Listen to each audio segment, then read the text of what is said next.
премиерот Зоран Заев даде една изјава во јавноста која што кажа дека нема да бара оставка од функционерите кои што конкурирале за пари за фондот за иновации, кој што е вреден 10 милиони евра, бидејќи смета дека овие функционери му требаат и дека мора со нив да работи.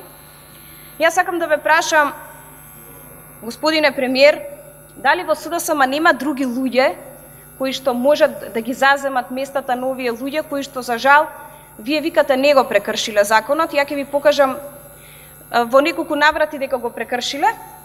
Ќе ви цитирам членови, но вие викате се откажа. Што ќе се случеше ако не излезеше тоа во јавноста?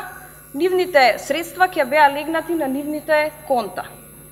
Тогаш, дали ќе ги повикавте да ги вратат назад парите? А доколку никогаш не се дознаеше, ќе останеше така и овие средства ќе отида кај функционери. Например, еве, вашата пратеничка на форумот на жени, Цветанка Ласкова, има конфликт на интереси со тоа што незината снаа добила 330.000 евра од овој фонд. Другите нема да ги... би сакала и до мојот колега да се обратам, бидејќи викате дека нема прекршен закон. Јас ќе ви го прочитам член 5 од Законот за пратеници, каде што јасно стои дека функцијата пратеник е неспојлива со извршување на стопанска или профитна дејност.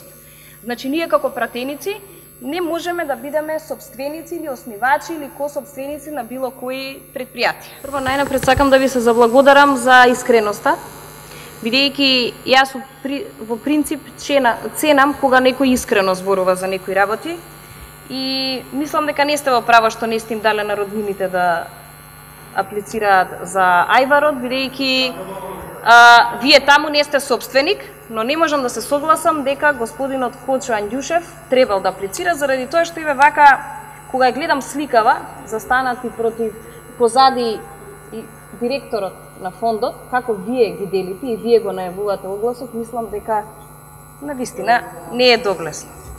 Ви благодарам, задоволна сум како вие одговоривте дека се однесувате, но не сум задоволна од однесувањето на вице-премиерот.